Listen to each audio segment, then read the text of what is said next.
Президент Сооронбай Жээнбековдун катышуусунда Бишкекте судьялардын 11-курултайы өттү. Такси унааларын милдеттүү түрдө каттоодон өткөрүү боюнча долбоор коомдук талкууда.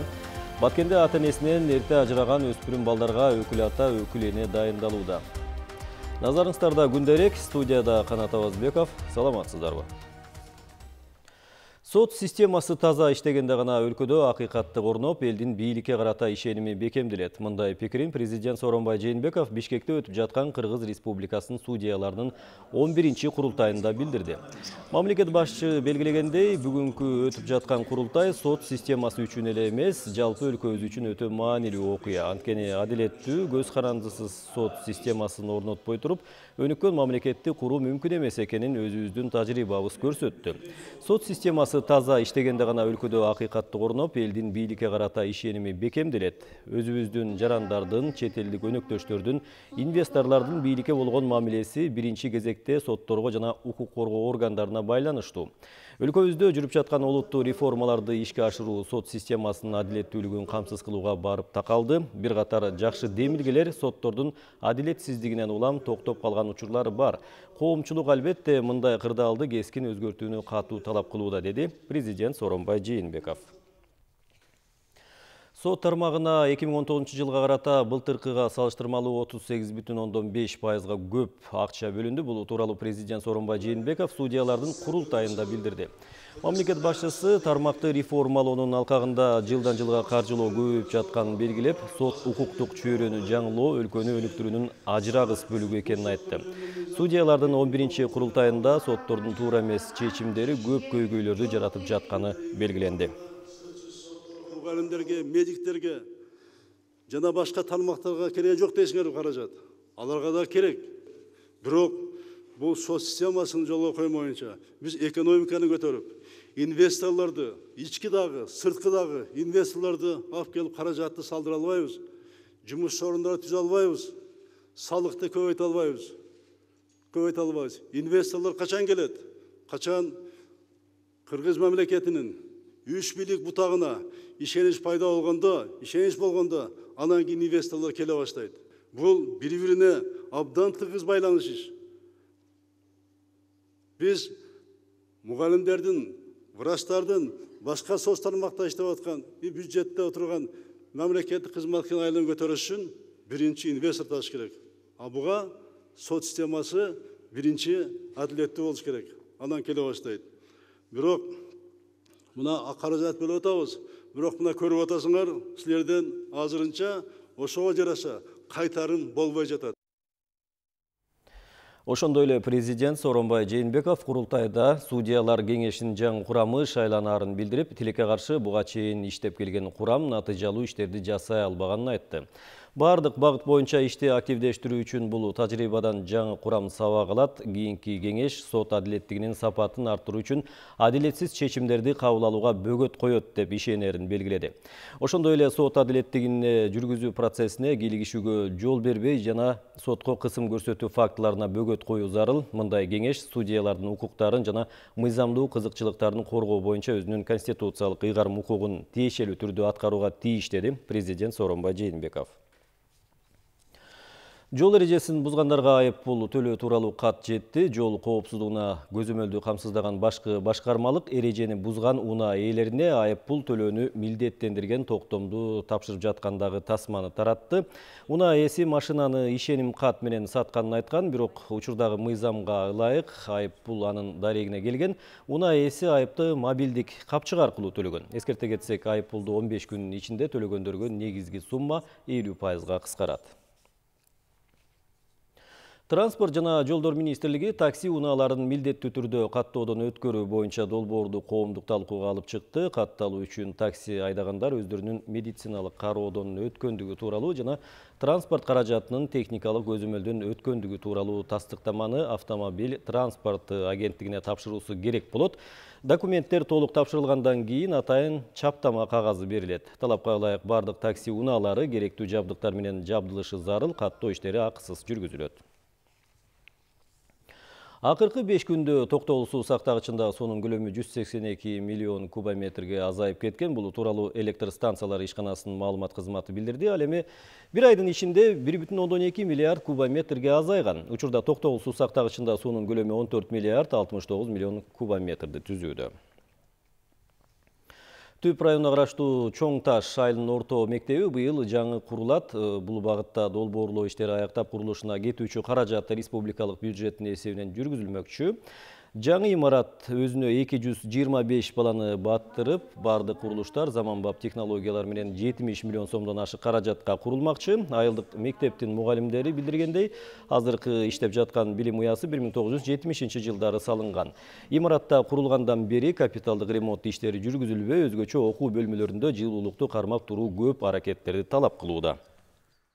Азыркы тапта биздин ушул жаңы заманбап замандын талабына ылайык заңгыраган мектебибиздин курулушуна акча бөлүнүп, проектиси жана техникалык заданиялары жасалып жатат. Ушул райондо биздин эле мектеп калды. Жаңы корпустары жокчу. Эми замандын талабына ылайык биз мектептин окуучуларынын жакшы окутушубуз керек, аларды өстүрүшүбүз керек, өндүрүшүбүз керек. Мына ошондуктан бизге жаңы мектеп салуу талабы туура келип атат да. Учурда өлкөнүн мектептеринин жарымында балдарга ысык тамак берилбейт. Бул тууралуу билим берүү жана илим министри Гүлмира Кудайбердиева Facebook колдонуучулардын суроолоруна жооп берип жатып билдирди. Министр окуучуларга берилип жаткан тамак аш мамлекет тарабынан каржыланаарын айтты. Анын айтымында мектептерде тамак берүү бул бүткүл дүйнөлүк азык-түлүк программасы менен биргеликте ишке ашырылып жаткан долбоор. Министрдин айтымында мектептерде тамак аш уюштуруу боюнча чоң программа кылдат иштелип чыкты жана ал жакында талкууга коюлат. Баткенде мындан ары ата-энесинен эрте ажыраган өспүрүм балдарга өкүл ата, өкүл эне дайындалууда. Алар материалдык жардамдан сырткары балдарга өз ата-энесиндей мээрим беришет. Өспүрүм бой жетип, өз алдынча турмуш куруп кеткенге чейин ар тараптуу колдоо көрсөтүп турушат. Баткен району боюнча 23 тоголук жетим баланы өкүл ата жана өкүл энелери менен тааныштыруу болду. Бул жөрөлгөнү башка аймактарга да жайылтуу боюнча аракеттер көрүлүүдө. Токсейит Тыйканов жубайы менен биргеликте жаш өспүрүм кызга ата-эне камкордугун көрсөтүү милдетин алды. Башкача айтканда өкүл ата, өкүл эне болуп дайындалышты. Мындан ары бул үй бүлө жаш кызга ар кандай колдоо көрсөтүп турушат. Үйдө жалгыз кызым бар. Ошонун сиңдиси, ошо биз экинчи кызыбыз катары өзүбүз аялым экөөбүз кеңешип туруп, ушунун бардык муктаждыктарын чечишке, андан кийин келечекте бир жакшы кыздардан болушка, анан окутуп бир эл катарга кошушка убадабызды беребиз деп өзүбүз ушундай чечимге келгенбиз.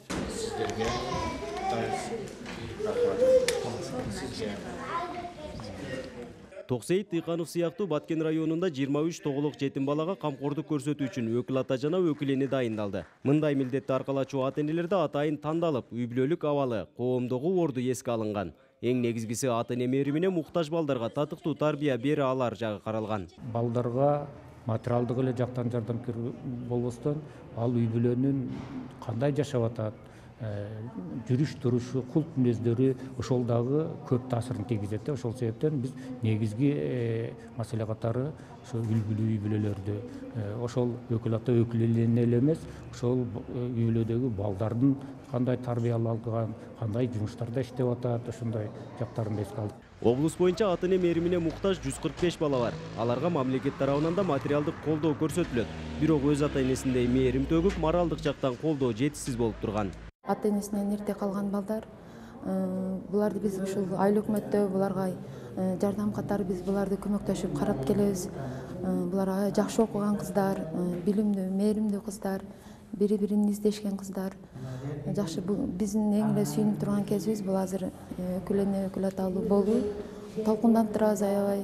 Мындан ары бул жөрөлгөнү башка аймактарга да жайылтып, колдоого муктаж жаш өспүрүмдөрдү камкордукка алуу жагы Ыйман Нуру кайрымдуулук фонду тарабынан демилгеленүүдө. Анткени балдарга материалдык жактан гана эле эмес, таалим тарбия жагынан да коомчулук жаштайынан көңүл буруусу керек дешет. Нургазы Жайнаков, Рыспек Мазайыт уулу, Ала Тоо 24, Баткен облусу. Өлкөнүн бардык дубандарынан чогулган ийгиликтүү айымдар өз тажрыйбалары менен бөлүштү. Самалка Талас облусунун Булуң бурчунан 400дөн ашуун жаштар чакырылган. Жаштарды шыктандырган ийгиликтүү баарлашуу Бириккен Улуттар уюмунун Кыргызстандагы өкүлчүлүгү тарабынан кыз келиндердин укугун жана мүмкүнчүлүгүн жогорулатуу долбоорунун алкагында уюшулду. Иш-чарада гендердик теңдик, айылдагы кыз келиндерди ар кандай ресурстардан пайдаланып, турмушун жеңилдетүүгө үйрөтүү, диалог аркылуу алардын көйгөйүн угуп, чечүү жолдорун бирге табуу максатын көздөдү. Биз түрдүү долбоорлор аркылуу аялдардын экономикалык шартын жакшыртуу, алардын демилгелерин ишке ашыруу, жергиликтүү кеңештерге шайлануусуна, саясий турмушка аралашуусуна мүмкүнчүлүктөрдү арттыруу боюнча иш-чараларды жүргүзүп келебиз. Бул багыттагы иштер талас жергесинде да өз ордун табууда. Эми основной база бизге аялдарыбыздын өнүгүү үчүн тоскоолдуктар аябай көп болот. Ошол тоскоолдуктарды жеңүү үчүн биз жаңы мотивацияларды, жаңы техникаларды ойлоо максатында бүгүн жаштар менен бөлүшөйүн деп келдик. Жарандык активисттер 8 мартта болуп өткөн аялдардын тилектештик маршы гей парадка айланып кетти деп коңгуроо кагышууда. Негизи ал акцияда кыз келиндердин укуктары, гендердик теңчилик идеясы жана феминисттик көз караштар айтылган. Ага көпчүлүк кыз келиндерден тышкары мурунку депутат Равшан Жээнбеков, коомдук ишмер Эдил Байсалов, укук коргоочу Рита Карасартова баштаган жарандык активисттер катышкан. Бирок ортодон жыныстык азчылыкты колдогон плакаттарды көтөрүп чыккан топтор жүрүштү өз кызыкчылыгына колдонуп кетти. 8 мартта аялдардын укуктарын даңазалаган иш-чаранын шылтоосу менен жыныстык азчылык коомчулугунун жүрүшү болду. Алар аялдардын майрамын пайдаланып, кыргыздын каада салтына шек келтирди деген пикирин активисттер айтышууда. Эске сала кетсек, 8 март күнү Бишкекте аялдардын тилектештик маршы өткөн. Акцияда кыз келиндердин укуктары, феминисттик көз караштардан тышкары жыныстык азчылыкты колдогон плакаттар да болгон. Бизде бул нерсе биздин коомго эч кандай тек келчү нерсе эмес да. Анан мына бир нерсени айтып кетейин. Мына бизде үйдө улуттук баалуулук бар. Үйдүн өзүнүн баалуулугу бар, эменин, семьянын. Анан бул адамдар эмне ошол үй бүлөсүндө тарбияда ушундай ушуга окшогон лесбиянка, гейлерди пропаганда кыл деп тарбиялашты эле. Бишкектеги жашылдандыруу ишканасы Көкжар жаңы конушу тарапка 10 миңден ашуун дарак отургуза баштайт. Бул тууралуу муниципалитеттен кабарлашты. Жалпы жонунан 5084 жалбырактуу, 2822 ине жалбырактуу, бак жана 2522 түп бадал тигилет. Мындан тышкары 137 миң түп тосмо болуп берчү бадал жана 2,2 миллион даана бир жылдык гүлдөр отургузулмакчы. Көчөт тигүү иштери 16 марттан тарта башталат. Бишкекте 40 кыз кароо сынагы башталды. Улуттук долбоорду ишке ашыруу үчүн 40 райондон 17 жаштан 25 жашка чейинки 40 кыз тандалып алынган. Кыргыздын каада салтын билген, үй турмушуна тың, билимдүү жана коомдук иштерден артта калбаган селкилер бүгүн кыргыз тили боюнча өз билимин текшерүү максатында тест тапшырышты. Эртең 12 мартта Супара этнокомплексинде камыр жууруп, кесме кесишет. Ошол эле күнү түштөн кийин жаа атуу боюнча сынактан өтүшөт. 14 март күнү Каба уулу Кожомкул атындагы спорт сарайда улуттук кийим менен кызыл килемден өтүп, сынактын жыйынтыгы чыгарылат. Уюштуруучулардын айтымында катышуучулар арасында мыктылары тандалып, белектер берилет. 40 райондон 40 насатчы айымдар чыгып атат. Ошолор насатчы болуп, ар бир өзүнүн районунун бирден жакшы сулуу нукура кыргыздын кыздарын алып чыгып атат. Бул өзүнчө бир конкурс. Бул сулуу конкурс эмес. Бул жерден 17 жаштан 25ке чейин деп тандадык. Ошо нукура кыргыздын сулуу кыздары, негизи илгери көчмөндөр убагында кыргыздар кандай болгон, азыр деген дизайнер өзүнчө конкурс. Алар деген азыр заманбап кыргыздын кыздары кандай болуш керек деген нерсени көрсөтүшөт. Ай гүлгүлү Баткенден башка облуста дагы гүлдөйт. Жаздын келиши менен Аксы районунун Үчкоргон айыл өкмөтүнүн Кызылжар айылында үйдө өстүрүлгөн ай гүлгүлү 10 мартта гүл ачты. Үй ээсинин айтымында аны 9 жылдан бери үйдө өстүрөт, абдан назик жана аяр мамилени талап кылат. Белгилей кетсек, ай гүлгүлүнүн мекени Баткен облусунун Карабулак кыштагы, гүл өскөн тоо корукка алынып, өзү Кызыл китепке кирген. Жыл сайын апрель айынын орто ченинде ачылып, май айында гүлдөйт. Гүл ачкан маалда аны көрүү үчүн өлкөнүн ар кайсы аймактарынан жана чет өлкөлөрдөн жарандар атайын келишет. Сиздер кабарлардын кечки топтому менен тааныштыңыздар. Саламат калыңыздар.